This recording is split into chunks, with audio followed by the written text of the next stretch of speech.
Across the vast lore of Warhammer 40K, we've met all kinds of characters with wildly different strengths, abilities, and fighting styles. Some are master duelists, nearly godlike with a blade, others are strategic masterminds, manipulating wars like chess, and a few have become true fan favorites, like Guilliman, the bureaucratic blueberry, Karn, the chain axe field herald of Khorne, Trazyn the Infinite, the 40k equivalent of Ash Ketchum, and Ghazghkull Mak Uruk Thraka, the unstoppable green prophet of the Wag. And naturally, you've probably wondered, could Karn actually take Guilliman's skull? Would Ghazghkull stand a chance against Angron? And could Trazyn outduel the Lion in single combat? Well, that's exactly what this new duel series is here to answer. Using canon feats, established lore, and actual evidence, not just vibes, we're going to break down these theoretical matchups and declare a winner based on facts alone.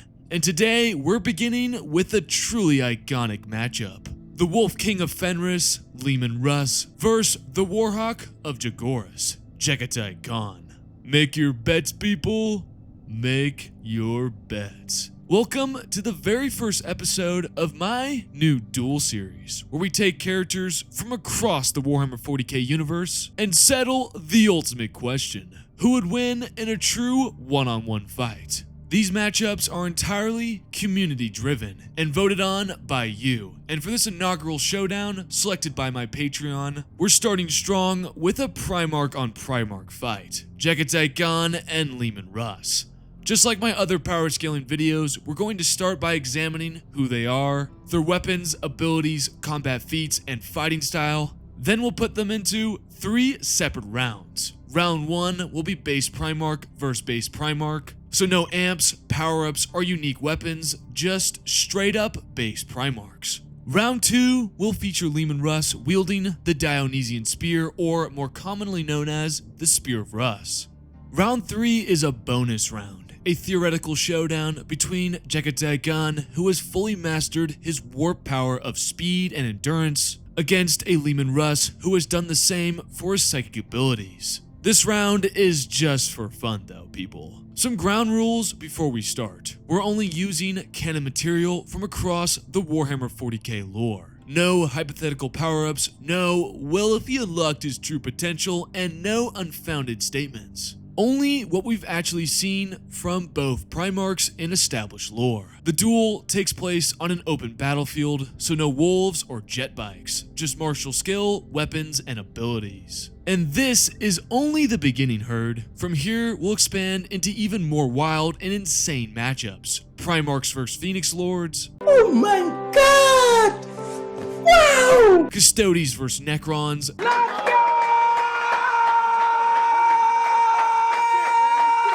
The Silent King vs. Eldritch Ufwan, and many, many more. Oh yeah, it's all coming together. We don't even have to stop at 1v1s. Future episodes can feature legendary team battles and maybe, just maybe, full-on group fights. For the next few duel videos, my Patreon supporters will continue to choose the matchups. So if you want to help shape the series, the link is down below. But without further delay, welcome to the first episode of the Duel series.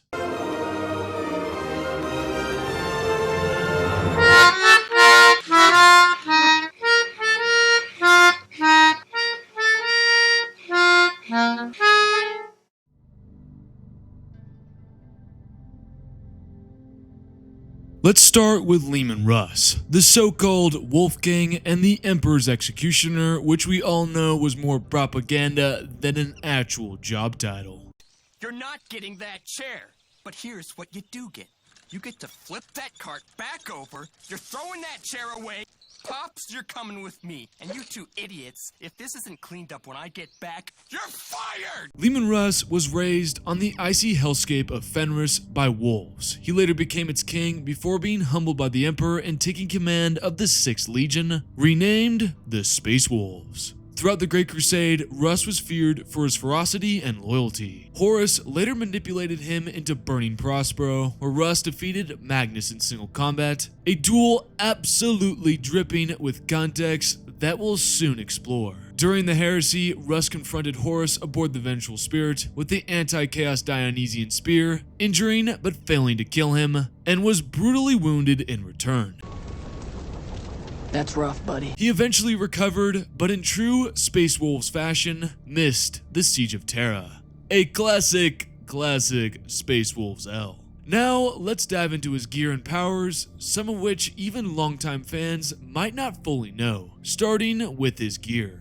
Russ's primary weapon during the Horus Heresy was the Frostblade, Mylnar, also known as the Sword of Bale Knight. Its origins are not exactly known, but according to the Liber Astartes 3rd edition, it is from the Dark Age of technology, though its blade is made of kraken teeth, so it may be from Fenris but have some Dark Age of technology abilities. We just don't exactly know.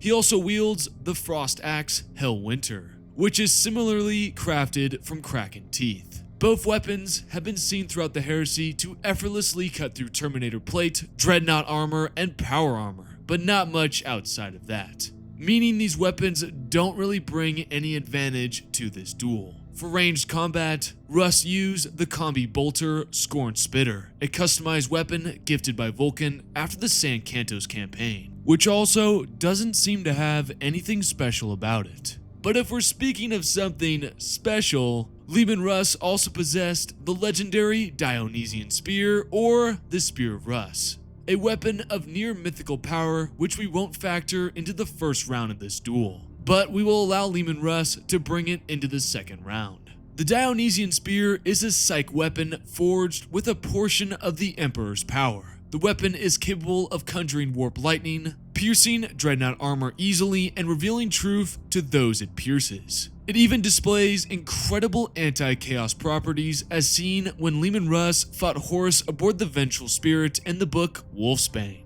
Here's a quick little excerpt from that book to show how truly powerful this item is. The weapon lent him arcane power of its own, each thrust arced with blue lightning that stabbed into the ground. Sheets of light trailed its blade as he swept it around his head to slash at his brother. When the lightning touched the corrupted surfaces of the hall, filth recoiled, and the warp decoration twisted. When the spear sheared into the unholy light surrounding Horus, it shrank away, writhing from the spear's edge. Truly, the Emperor had gifted him with a portion of his own might. So yeah, the weapon is insanely powerful. It even seems to be sentient in some way. And it's possible that due to this, the spear can't miss. We even see this elaborated on in Wolfsbane. The spear thrummed with palpable delight at being used. Its point shivered through gaps in Horus's defense. And once the spear plunges into Horus, it completely drains him of all chaos and corruption, leaving a permanent wound that will not heal until after the events of Slaves to Darkness. Horus roared in agony. His maul slipped from his fist as he shook violently. His head jerked back, and a blast of white-hot soulfire blazed from his mouth, cracking the armored cowl above him. When Horus looked up, the unholy aura had vanished from his head. His flesh hung slack upon his skull, and he had aged 1,000 years in an instant. So, Leman Russ was really armored with one hell of a weapon. As for his armor, Russ wore Elvagar, equipped with an exothermic field generator that could bathe attackers in deadly cold. The armor's defenses are unique, though it seems to have limited effect against Horus in his post-Molech form, which isn't really surprising seeing how powerful he is. Russ's armor was that of Elvar, an ancient design imbued with arcane defenses. Its machinery responded to damage by bathing attackers in a field of deadly cold, though the War Master remained unaffected. Before we move on, it's worth mentioning two of Leman Russ's most iconic companions, his wolf siblings. Gary and Freki. According to Fenrisian legend, they were with him from the time he was raised by a she-wolf after crash landing on Fenris. Both were said to be exceptionally long-lived, which naturally raises some questions on if they were really wolves. During the Battle of Prospero, Freki and Gary fought at Russ's side. In the final duel against his brother, Magnus drove a psychic spear through Russ's chest, after which the wolves leapt to defend their master. Magnus crushed the Black Wolf's skull and hurled the White Wolf across the battlefield, so we can assume they're both dead. we will not be including the two lovable pups. While Russ is certainly the Primarch of plot armor, context, and dramatic bailouts, this duel will evaluate him without his greatest plot devices, which includes his wolves. So those are his weapons and gear. Now let's dive into his abilities and powers, starting with his physical capabilities. On the surface, Leman Russ is an exceptional duelist and warrior. In Wolfsbane, he states, "In the old days, during the Crusade, I thought I could beat most of my brothers. Maybe not Sanguinius, in him there's a fine blend of skill and fury. He is a berserk in angel's garb, or the Night Haunter, for he has the heedless power of the insane. But the others, Angron, he's too angry. Fulgrim, he shrugged, too proud. Perturabo and Dorn are too stolid. Guilliman is too stern to enjoy battle, and so I would beat him too. Lorgar I could spit on, and that would drop him into the dirt. He's so weak from all that kneeling. Alfarius is a wretched serpent, and we all know what happened to the great sorcerer of Prospero. The rest I could defeat as easily as this." He snapped his fingers. Here we see that Leman Russ, proud and a touch arrogant, claims he could defeat nearly every Primarch except Sanguinius or Conrad Kurz. Of course, there are a few inaccuracies in even Russ's own assessment. For instance, he was defeated by Angron during the Night of the Wolf. I'll discuss these discrepancies more in depth in a second when we get to his feats. Leman Russ is also deceptively fast, as shown in The Great Wolf, where he keeps up with Lionel Johnson during their duel. When they moved to strike, it was godlike blurred by speed, locked into perfect position, waited to cause apocalyptic levels of damage. And to give that proper context, the Lion is fast enough to blitz individuals with precognition such as Conrad Kurz and even Karos Fateweaver. So if Russ can keep pace with the Lion, that firmly establishes that Russ is exceptionally fast even among the Primarchs. In addition to speed, he is both incredibly durable and extremely strong. He is shown tanking warp-infused attacks from Magnus the Red, surviving direct physical strikes from Lionel Johnson, and enduring some of the most brutal duels across the heresy. However, that durability clearly has its limits, as seen in his fight with Post-Molech Horus, where he is put in a goddamn coma. Bummer. Huh? This is a bummer, man. As for his strength, Russ consistently showcases impressive feats across Scars, the Great Wolf, and 1,000 Suns, where he manhandles dreadnoughts weighing over 30 tons, and even manages to shatter Magnus the Red's arm into 1,000 pieces. Additionally, along with his physical abilities, Leman Russ is actually a latent psyker, having been personally trained by the Emperor himself as noted in the book Wolf King. The Emperor, the All-Father, his shifting visage, always impossible to read, had kept him in isolation for a long time, teaching him to control the warp awareness that ran through his veins. But more than that, Russ seems to exert control over the elements themselves, as Russ is seen to be able to conjure a windstorm in the book The Great Wolf. The entire chamber was rocked by a blast of ice-cold wind, a tearing, gnawing gale that swirled across the battlefield, ripping troopers from their positions and sending them cartwheeling. In the storm's wake, Leman Russ strode across the expanse, his pelts flying about him. He does this again in the book Scars, and the storm is strong enough to knock over a space marine that probably weighs around 2,000 pounds. The gale came from nowhere, as if the chamber wall had been punched out to the void. The force of it knocked him sideways, flooring him once more. With a lurch of recognition, he realized the rush was not that of decompression, nor was it natural. The game was over. The Wolf King had arrived. Even crazier than that, Leman Russ is capable of empowering his strikes with these elemental powers, specifically seen in the book The Great Wolf, where he empowered his charge by gathering in storm winds. I will note that Leman Russ does not appear to have conscious control over these abilities, different than other Primarchs like Magnus or Lorgar, who fully understand and deliberately wield their warp powers. Russ seems to access his powers instinctively, manifesting them in the heat of combat or when his emotions are heightened, rather than through deliberate control, despite being trained by the Emperor. The instances I've seen throughout my research never truly describe him as actively conjuring these abilities, but for the purpose of this duel, we will include them. But that's not the extent of his psyker abilities. You're a wizard, Harry. I know, this guy's crazy, right guys? Leman Russ also seems to possess a psychic howl with multiple effects.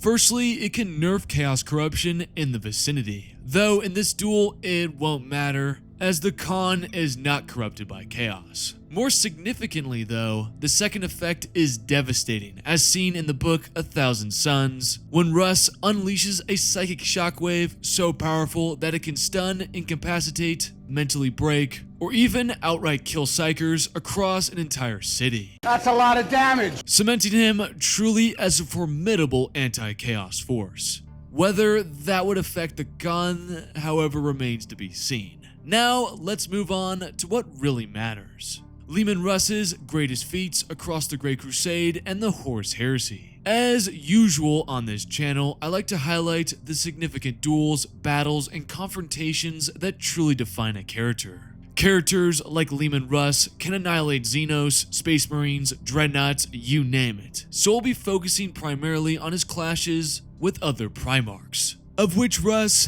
has an obscene amount. Across 30k, he has 4 duels against his brother Primarchs. First, Lionel Johnson in the book The Great Wolf. Second, Angron in Betrayer. Third, Magnus the Red in 1,000 Suns and Prospero Burns. And fourth, Horus Lubrical in his post-Malek form in the book Wolfsbane. Let's run through each of them since there's a whole lot of fucking context with each of these duels. Starting with his fight against Lionel Johnson. Both appear evenly matched, with Russ being fractionally stronger physically, while the Lion clearly holds the edge in pure dueling skill, able to read and catch Russ off guard. In fact, the Lion outright disarms Russ and has a clean killing strike available, but chooses not to take it, which is something almost no one ever talks about. Russ's counterstrike came in too high, and Kraken Maw was wretched, spitting from his grasp. He reached to pull it back, but the Lion had already sent it clattering away. Perhaps the Lion thought that this might have been an end to it, for he never followed up with the strike that would have surely have driven deep into Russ's exposed chest. The fight escalates with Russ shattering the Lion's helmet, hurling him across the chamber, and grabbing a random axe. The duel continues relentlessly, so they fought again and on, neither relenting, neither holding back, which is a clear statement from the text that Leman Russ and the Lion are going all out. Both take serious injuries, Russ suffers a deep leg wound, and both survive a 50-meter fall and continue to fight. The fight ends when Leman Russ begins to laugh at the silly conditions both Primarchs are in, after which the Lion lands a sucker punch on Leman Russ, knocking him out and ending the battle. The takeaway here though is Russ effectively lost from the start. The Lion disarmed him and had a clear killing strike, but chose not to take it. That said though, Leman Russ proves himself a capable duelist, keeping pace and nearly overpowering the Lion during brutal close quarters combat. Ultimately though, if the Lion had taken the kill stroke early on,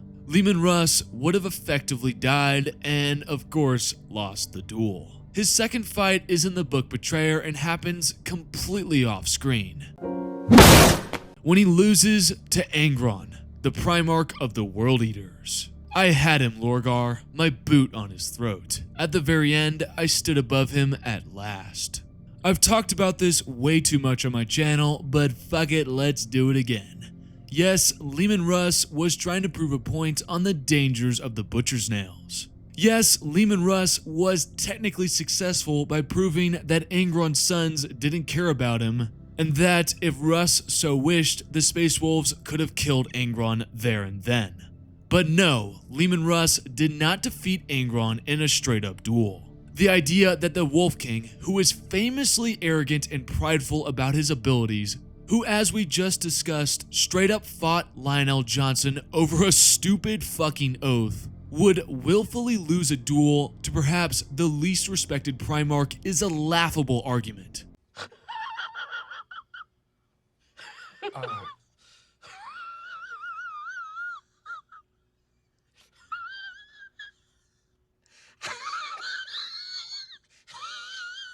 Russ got beat one-on-one, fair and square. Shut up, Space Wolf fans. Russ is 0-2. 0 wins, 2 losses. His third duel is against Magnus the Red, and once again, as always with Context Man here, there are a few things in this fight that give Leman Russ an insane advantage over Magnus the Red. First, Magnus the Red is weakened during their fight, as his soul has already been fragmented after Magnus breached the webway.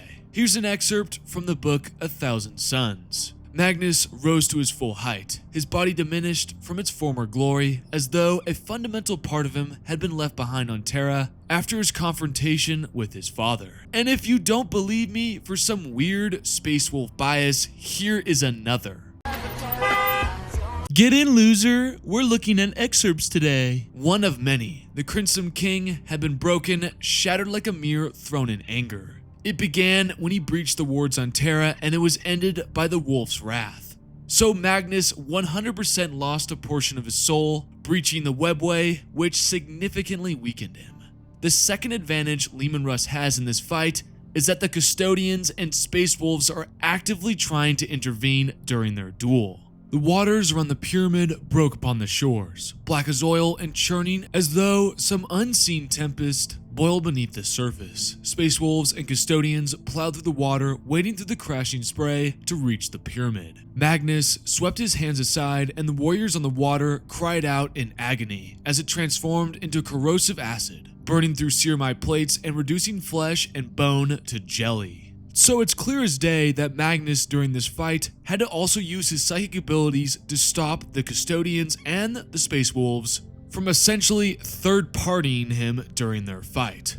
From this excerpt, it's even implied that he was able to do this to Custodians, which is a huge amp to Magnus's power, as each Custodian has a small sliver of the Emperor's psychic might stored within them. The third advantage Leman Russ has in this fight is that at some point, his two wolves, Gary and Frecky, who attack Magnus the Red after he impales Leman Russ with a bolt of pure thought, effectively making it a 1v3 for a slight period of time. The fourth advantage, or I guess kinda just silly occurrence in this duel, is that at one point Magnus the Red stabs Leman Russ in his heart, and Leman Russ lands a random fateful blow on Magnus the Red's single eye. I'm literally not kidding, guys. The text itself says that Leman Russ kind of just chucked his sword randomly and it hit Magnus the Red in his fucking eye. You know, his eye, one of the most important parts about Magnus the Red. He somehow, some way just hits him in the eye.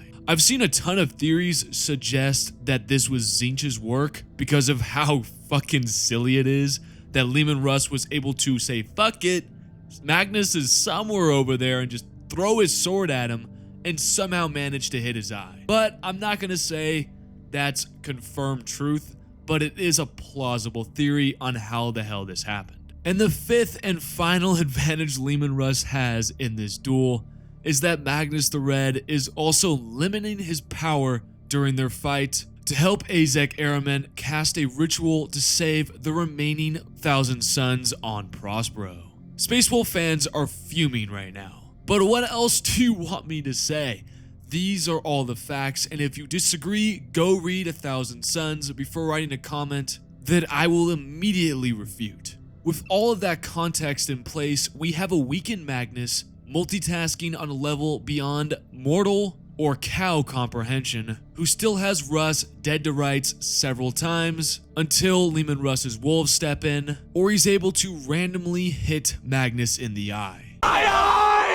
Leman Russ still does win this duel, and it is absolutely not an anti-feat. Beating Magnus the Red is still no joke, even with all of this context. This fight showcases that Leman Russ has absurd durability, taking psychic and physical blows, breaking Magnus's arm, and eventually landing the ridiculous eye shot before finishing him off by baning him. Oh, your money!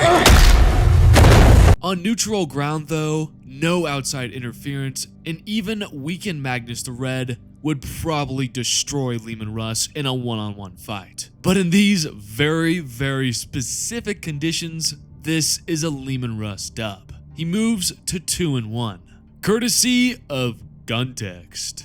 Leman Russ's fourth and final major duel is against Horus Lupercal in his post-Molech form, meaning this is Horus after entering the Warp Gate on Molech and being further empowered by the Chaos Gods. This Horus has strength, speed, regeneration, and agility far beyond any Primarch. And while a portion of his soul is still trapped in the warp, limiting his true potential, he is still monstrously powerful. This is the version of Horus that Russ fought. Leman did have one major advantage though, one we discussed earlier in the video. The Spear of Russ, or the Dionysian Spear. An anti-chaos, lightning-reefed, empowered, and potentially sentient weapon. The spear actively weakened Horus simply by being near him, reducing his chaos aura and dampening his powers. Even so, Russ knew he could not truly win this duel. As the text itself says in the book Wolfsbane, Russ expected to die. All he had to do was hurt the War Master. He was not sure he could even do that. In this duel, Russ still puts on a pretty impressive showing. Using his incredible speed, he manages to evade most of Horus's strikes and even kills multiple sons of Horus, attempting to intervene. Eventually though, Horus catches him and impales him, and while he has the Wolf King at his mercy, he raises Worldbreaker for the final blow. At this moment, sacrificing his armor and his flesh, Leman Russ escapes and lands a desperate strike to Horus's side. And due to the effects of the Dionysian Spear, he stuns Horus and is able to land a second, far more lethal strike. The spear then drains all of the chaos corruption from Horus, returning him briefly to his uncorrupted self. Leman Russ then hesitates, gets sentimental, and Horus then capitalizes on this. Before Russ could react, Horus punched forward with his talon, slamming it hard into the injured side of Leman Russ. With a flick, Horus threw him off the ends of his claws, hurling Russ across the chamber.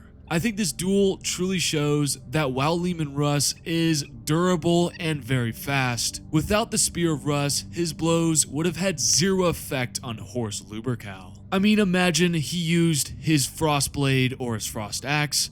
If he had landed that same blow, it would not have had any effect on Horus at all. Horus would have shrugged it off completely and immediately healed, rendering Russ at the mercy of the War Master yet again. So Russ loses this fight, making his tally a miserable 1-3. From these collective duels, we can gather that Leman Russ's speed is comparable to the Lion, who is able to blitz foresight-empowered individuals, but still he is slower than chaos-empowered Horus even while nerfed by the Dionysian Spear. He is physically stronger than the Lion, yet a weaker duelist than both the Lion and Angron. His durability is exceptional, having tanked Magnus's psychic attacks, a Talon strike from post-Molech Horus, and multiple physical blows from Lionel Johnson. I would say even with some questionable victories, Leman Russ firmly sits in the higher tier of Primarchs. With the Wolf King's abilities, powers, and feats laid out, it's now time to turn our attention to the Khan, Jaghatai Khan to be exact.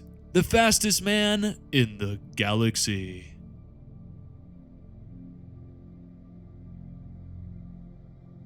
Known for his speed, cunning, and relentless hit-and-run tactics, the Khan was often underestimated by other Primarchs as a barbarian, but he was actually highly intelligent and cultured beneath his silent exterior. Raised on the plains and mountains of Chogoris, he forged himself into a master of mounted warfare and a unifier of the warring tribes of his homeworld. During the Great Crusade, Khan earned a reputation for lightning-fast strikes, strategic brilliance, and dazzling duelist skills, leading the White Scars to victories across the galaxy. In the Horus Heresy, he remained loyal and waged a brutal guerrilla campaign against the traitor fleets. During the Siege of Terra, he played a decisive role in the siege, fighting ever from the front. He would ultimately retake the Lion's Gate spaceport, facing Demon Primarch Mortarion in combat during the fierce battle and banish him, although it would leave him near death. A common White Scars W. Just like Leman Russ, let's now check out the Khan's weapons, powers, and abilities, starting with his arsenal. His weaponry consists of the White Tiger Dao, which is a master-crafted power sword. We don't really know much about it besides the fact that in the book Scars it is stated, Khan's Dao was a slender, perfectly carved blade of flawless metal, drawing its strength from its form rather than its size. It can move faster than any other weapon in the Imperium, but that's all we really know about it. Besides that, it can cut through Space Marine armor and even damages Primarch armor. But I don't think that means this blade has any sort of special unique power or ability like the Dionysian Spear. The Khan also wields an Archaeotech pistol known as Storm's Voice. Archaeotech pistols, according to the Horus Heresy Book 1, Betrayal, are ancient sidearms dating back to the Dark Age of technology. These types of pistols can be found firing a variety of projectiles, from microatomic munitions to searing kill rays that draw power from a planet's atmosphere. But we never really see Storm's Voice in action, so we don't know its exact capabilities, but I believe it's stated that this one would shoot out lightning. Now, the Khan never really uses it, so I don't know if we're really gonna factor it into this duel. As for his armor, the Khan wears the Wildfire Panoply. As stated in the Horus Heresy, Book 8, it perfectly complements his fast and uncompromising style of warfare and features specialized systems that enhance his already formidable reflexes, further amplifying his speed. Now, let's move on to the Khan's physical capabilities. It's well established that Jaghatai Khan is among the finest duelists of the Primarchs. An excerpt from Scars highlights this exceptionally well, showcasing his unparalleled blend of precision, speed, and control in the heat of battle. Shaban had seen him fight, and so knew the order would come swiftly. He had seen the Dao sword wielded with such casual expertise that it made his eyes shine to remember. They said that Horst Lubercal was the finest commander in the galaxy. They said that Angel Sanguinius was the mightiest in combat, or maybe Russ of Fenris, or maybe poor tortured Angron. None of them gave the Khan a second thought, but then they hadn't seen him. Showing that first, although a lot of Primarchs state who is better than who, for example with Leman Russ thinking he's beyond other Primarchs, that the Primarchs in general are not honest perspectives and can't be relied upon unless it's either consistently been stated by other Primarchs or they have feats to actually support these statements. Another issue that stems from this is that some Primarchs, like the Khan, are very secretive and thus no one truly knows his prowess. Another great example is from the same book, Scars. I wonder which one of you would win in a duel, the angel mused. I would like to see that. You both handle a blade like gods. Name the place, brother, Fulgrim said. I'd even travel to Chogoris if you built a palace to keep the dust from my armor. The Khan felt the insult, but his expression never changed. You would lose, he said. Fulgrim grinned, but there was something fragile in it. You would lose because you would treat it like a game. Like you treat everything, and I would not. You know nothing of me, and I know everything of you, because you shout it from the turrets of your battle cruisers. My prowess remains unknown, and I make no boast when I tell you I would leave you choking on it. So from this excerpt, during the parade of Ulanor during the book Scars, we see first Sanguinius compare the Khan to Fulgrim, saying they're both gods with a blade. Praise from Sanguinius himself is impressive on its own, because he is probably one of the strongest base Primarchs besides Magnus the Red. And the Khan further believes he could straight up defeat Fulgrim in a one-on-one duel. However, playing devil's advocate, this might be more about the Khan acknowledging how little Fulgrim actually knows about him, and it's also suggested by the Khan that Fulgrim wouldn't take the fight seriously. Finally, I have a third example that really cements that Jaghatai Khan is one of the best duelists, and it's from the mouth of Leman Russ himself. Keep trying, urged Russ. Concentrate your efforts there. He looked at Gun, a strange one, Jaghatai, but I've never seen a sword handled better.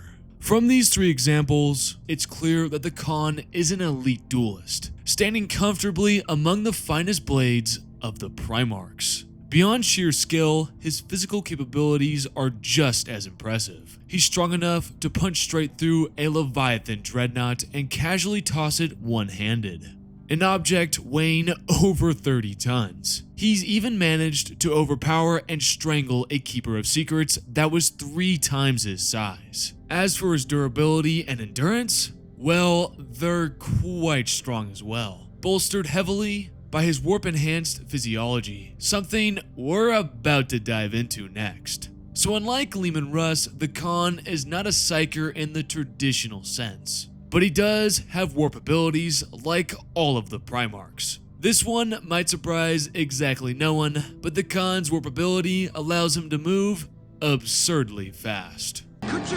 We're talking so fast that he can close distances in the blink of an eye, making him nearly impossible to catch in battle. Additionally, he also seems to be able to enter a battle trance where his reflexes and reaction speed multiply exponentially. We see this several times throughout the Great Crusade and the Horus Heresy. First, in Jaghatai Khan, Warhawk of Chogoris, where the Khan massacres a large group of orcs in seconds, and through it all, remains untouched.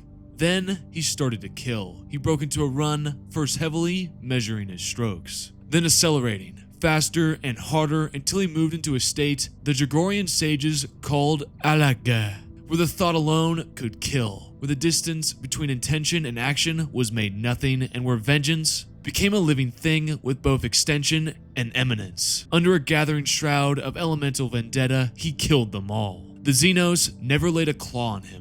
They faced up to him and they were swept away. They tried to parry and he cut them down. They tried to combine and they were ripped into whimpering slivers. He danced through their numbers and built a corridor of blood around himself, slain like some specter of the endless dark, silent as a grave mark, chill like the night gale. And in Scars, we see that the Khan is said to move faster than thought. The Khan struck first, moving faster than thought, his cloak swirling around him. Beyond his near lightning-fast velocity, the Khan also demonstrates exceptional endurance, shown repeatedly across the series, especially in Warhawk, where he goes blow for blow with the demon Primarch Mortarion. He survives hits that would incapacitate most of his brothers and keeps fighting, proving his resilience. However, like Leman Russ, even this endurance has its limits as we see him growing tired of dueling Mortarion in their fighting on the burnt-out remains of Prospero. Now, let's get to his feats, and just like Leman Russ, let's look specifically at his major duels, so against tougher opponents like greater demons and other Primarchs. There are 4 in total we're going to be looking at. First, against base Mortarion in the book Scars, second, against the Keeper of Secrets in the Path of Heaven, third, against Demon Primarch Mortarion, and fourth, against post-Molech Horus. Yes, a very surprise duel on this list. Starting with his duel in Scars. At first glance, it looks like a draw. Mortarion's endurance versus the Khan's speed. The perfect matchup for both of them. But if you actually read it closely, the Khan comes out looking a lot better. He's never seriously wounded, just grazed on the leg by Mortarion's scythe silence, while Mortarion gets impaled through the ribs. His armor is absolutely shredded and his left leg is impaled. Mortarion's endurance keeps him going, sure, but he barely lands a meaningful hit. I think if the fight continued, the Khan would have emerged victorious, but of course, we don't know the results, so we have to call it a draw. Second is against a greater demon of Slaanesh, a Keeper of Secrets, where the duel appears evenly matched for quite some time. Keep in mind, this greater demon is described as being 3 times the Khan's height, putting it at nearly 40 feet tall. During their clash, the Khan's sword is shattered, forcing him to blitz the demon, overpower it, and strangle the creature to death before it could even react. Manusha Rakshashi reacted too late. I did not say that right. What the hell was that? The Khan grabbed its neck, seizing the lilac flesh and using his momentum to drive the creature from Arvida. He pushed his gauntlets together, driving them deep into the creature's taunt skin. Caught by the ferocity of the lunge, Manusha Rakshashi was thrown off balance, crashing onto its back, and the Khan smashed down on top it, hands still clamped around its throat. He then proceeds to choke it out and then rips its fucking heart out. Damn. Another common white scar dub, people. That's why he's the MVP! That's why he's the GOAT!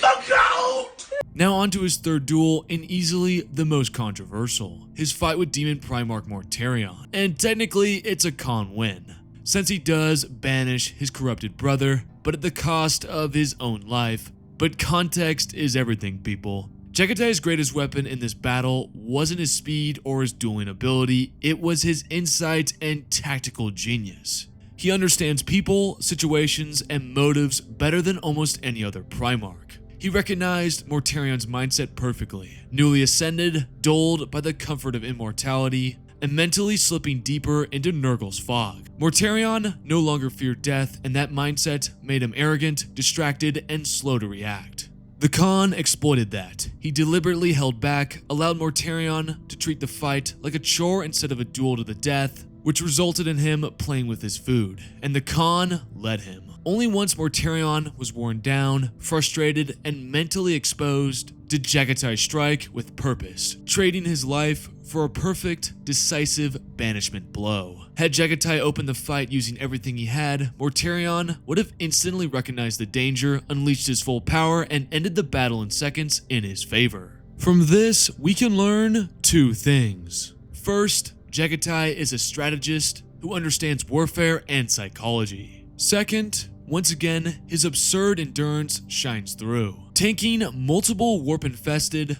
poison-laced strikes long enough to create the perfect opportunity to strike. Now, let's talk about a duel that almost nobody knows about, because it comes from a very niche release. Campaigns of the Age of Darkness, The Battle for Beta Garmon, a 2024 expansion book for Horus Heresy 2nd edition. In this fight, the Khan fights against Horus in his post-Molech state, already ascended with enhanced strength, speed, and the blessings from all 4 Chaos Gods. But in addition to that, the text also says, evidently, the ritual he had come to Daedus to conduct was already complete and his physical form already bestowed with the 8-fold blessings of his malevolent benefactors. Horus's capabilities were now something beyond those he had been created with. He was enhanced, he had ascended. The battle between the Khan and Horus happens atop the plateau of Gal Zamdad, where Jaghatai charges directly at the War Master, cutting down traitor legionaries with expert speed. The Khan's Dao strikes against Horus's massive mace, sparks flying, but Horus remains unmoved.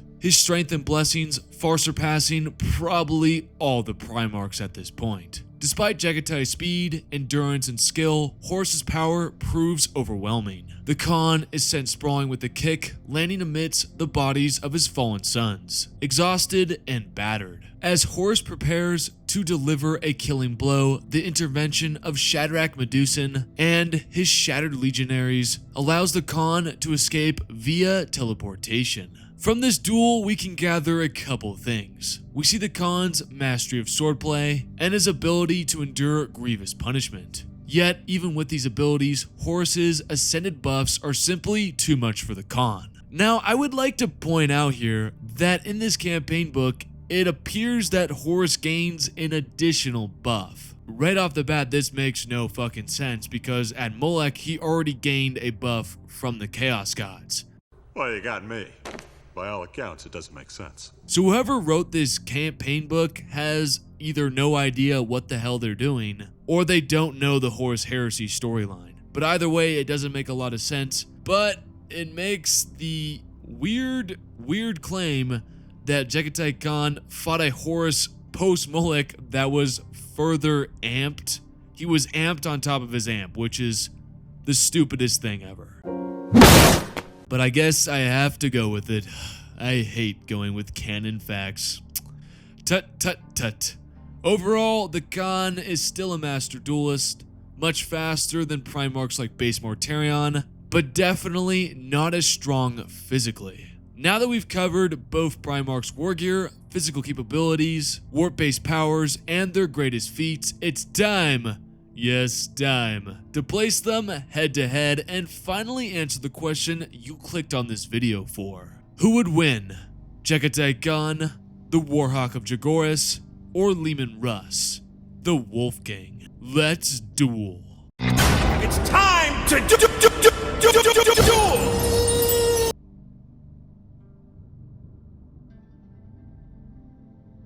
Well, remember folks, we're slicing this duel into 3 power scaling autistic rounds, each one taking place on a grassy field without any third-party interventions. So no context can save you this time, Mr. Leman Russ. Round 1 is pure base forms, no Spear of Russ, no enhancements, and no amps. Just the abilities they've consistently shown across the 30k setting.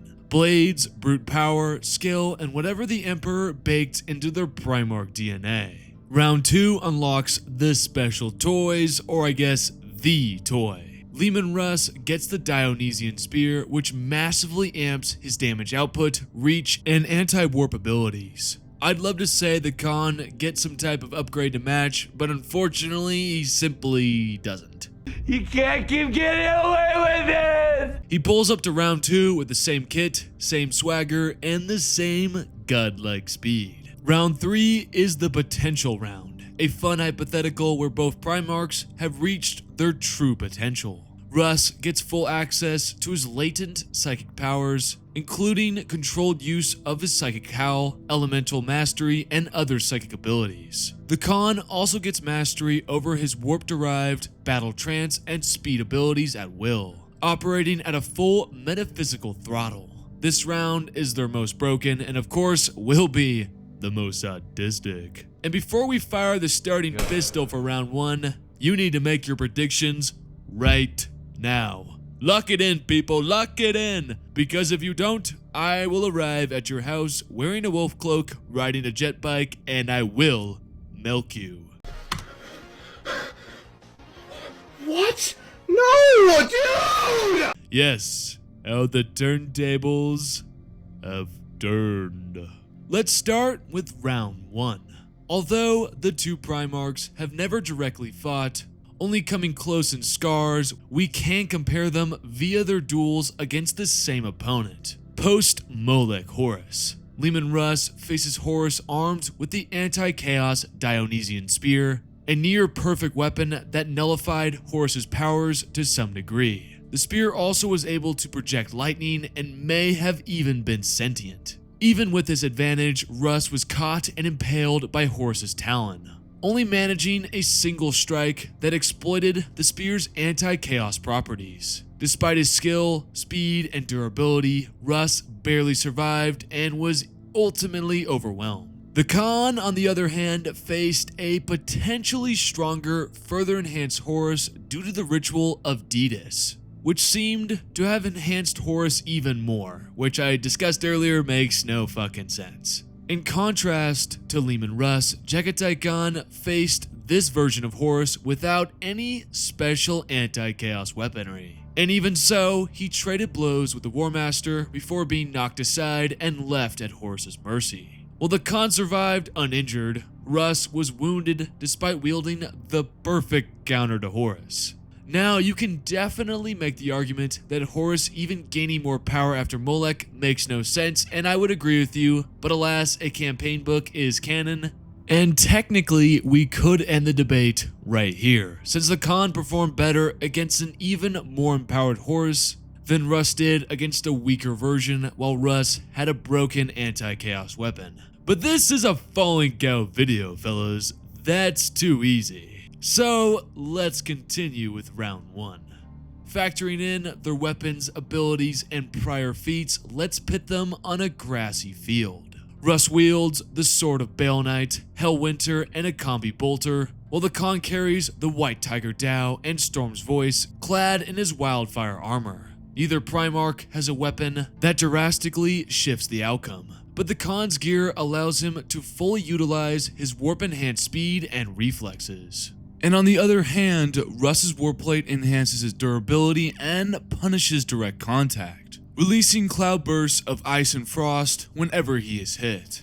So would this armor actually affect the Khan's speed and fighting rhythm? While it didn't meaningfully hinder Post-Molech Horus, Post-Molech Horus is, well, him.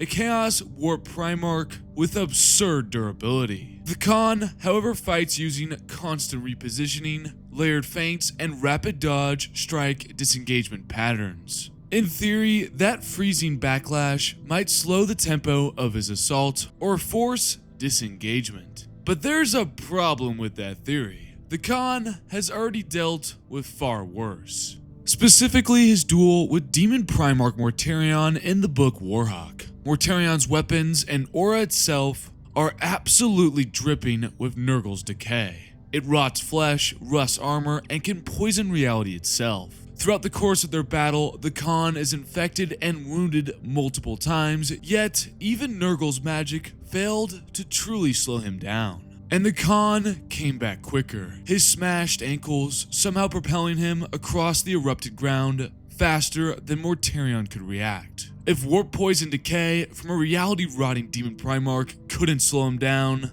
Russ's cold winter breeze isn't doing a thing. The Khan's superior dueling ability and warp-enhanced speed give him the ability to close distance almost instantly and potentially emphasize on potentially disarm Russ before he could fully leverage his arsenal. On the other hand, Leman Russ's durability and experience, along with his potential to summon elemental storms or unleash his psychic scream, may help mitigate some of this advantage. But it's unlikely to significantly impact the Khan, as a Dreadnought was unaffected by Russ's elemental winds, and his psychic scream seems only effective against full-on psychers, meaning the Khan would likely shrug it off entirely. Ultimately, this fight comes down to speed and control. Leman Russ is surprisingly fast, able to keep pace with the Lion, but the Khan is probably the fastest Primarch overall, as demonstrated when even in a wounded state, he was still able to blitz a Demon Primarch. When it comes to durability, both Primarchs excel in this field. So, while the Khan might be faster, both are extremely durable as evidenced by their duels with post-Molech Horus, but the Khan's finesse allows him to stay out of Russ's grappling range, which is one of Russ's greatest strengths, as seen when he fought Lionel Johnson. Russ can dish out overwhelming damage close up, as Magnus painfully discovered when he shattered his arm into 1,000 pieces, but the Khan would really not allow that to happen. We see this strategy throughout his fights against the Primarchs, specifically against base Primarch Mortarion, which may be the most similar duel between this hypothetical fight and real life. Well, not exactly real life, so to say, but you get what I'm saying. The Khan would disarm Russ, cut him to ribbons, and continue to maneuver around him, exploiting his superior speed and dueling skill, while making sure to keep his distance, neutralizing the Wolf King's raw strength. In short, Russ can stand toe-to-toe in a slugfest, but against the Khan's skill, speed, and control over the battlefield, he can't bring his full might to bear, making the fight heavily favor the White Scar's Primarch. If we go further than that, across Russ's fights with the Lion, Magnus, and Horus, a consistent theme emerges. To fully leverage his strength and durability, Russ must engage in close combat and grapple with his foes. For example, when Leman Russ fights Lionel Johnson and both of them lose their weapons, Russ clearly has the advantage over Lionel Johnson, and it's stated in the book The Great Wolf that if he had wanted to, Leman Russ could have exploited a weakness in Lionel Johnson towards the end of their fight and would have beaten the Lion in a close quarters fisticuffs battle. We see this too in his fight with Magnus the Red, as their duel evolves into an all-out brawl, and Leman Russ is able to take advantage of this. And finally, we see this in his fight with post-Molech Horus, where he tanks a blow to his side, sacrifices even more pain, and deals a deadly blow to this version of Horus. This style of fighting is a mismatch against the Khan, and even his immense resilience has its limits. He still lost to Angron off-screen. The Khan, by contrast, thrives on mobility and precision, disarming or incapacitating foes before they can fully apply their power. Against someone like the Great Wolf, this makes him a fatal mismatch. In conclusion, while Russ ranks among the strongest Primarchs in strength and durability, his reliance on close quarters engagement makes him vulnerable to a speed-oriented, precise fighter like the Khan. This fight heavily favors Jaghatai Khan, the Warhawk of Chogoris, as Russ's durability alone can't compensate for the Khan's superior speed, and dueling mastery. So, round 1 goes to Jaghatai Khan in his base form. Now let's get to round 2. For this rematch on the same grassy field, Russ now wields the legendary Spear of Russ alongside his usual weapons. To recap, the Spear of Russ is one of the most broken weapons I have seen in my KL life. Its abilities include anti-chaos nullification, the spear dampens and negates the influence of chaos around its wielder, weakening even the most potent chaos powers, arcane lightning, it can generate devastating arcs of energy, striking at foes at range and making each blow much more dangerous than a normal strike. It may have sentience and guidance. As seen in Wolfsbane, the spear appears to direct itself towards critical weaknesses in its enemies. And finally, as a spear, it has a very versatile reach, allowing Russ to maintain distance while still delivering lethal strikes. So, how would this round 2 go? Against the Khan, this weapon fundamentally changes the field. While Jaghatai's speed and dueling ability remain deadly, the spear's reach forces him to engage on Russ's terms. The lightning and sentient guidance means the Khan can't simply dance around and avoid damage. Russ can strike from afar and hit key points, potentially bypassing even the Khan's exceptional reflexes. The Spear of Russ would likely overwhelm any conventional counterplay.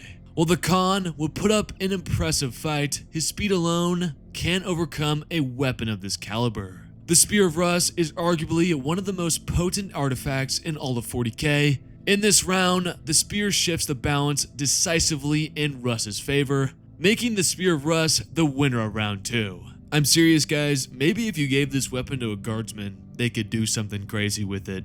It's such a crazy weapon. I should do a whole video discussing how silly the Dionysian and Apollonian spears are. Maybe the Apollonian spear's a little bit weaker, but both are still incredibly powerful. And finally, we come to round 3. The ultimate encounter. Both Primarchs unleash the full extent of their abilities. Though it's important to note that Leman Russ does not have the Spear of Russ in this fight.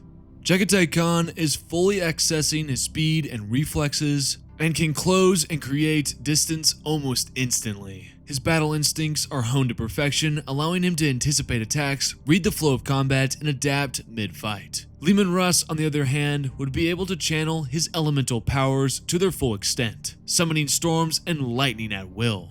In addition, he could unleash his Psychic Scream, a potent wave of psychic energy capable of harming full psychers and disrupting nearby foes. While the Khan is not a full-blown psyker, we'll say the Scream could still briefly disrupt his movements or focus.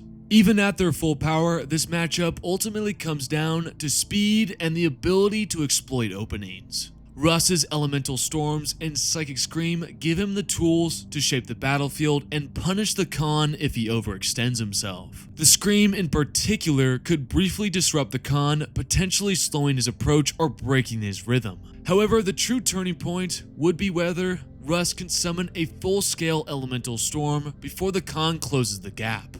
In the center of such a massive storm, the Khan would be severely limited, giving Russ the chance to control the duel and deliver a devastating strike.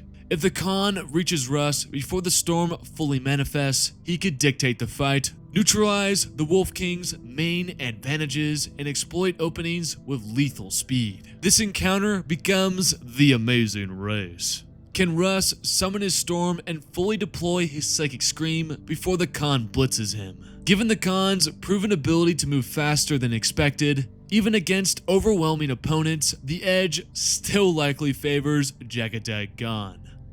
This is bullshit.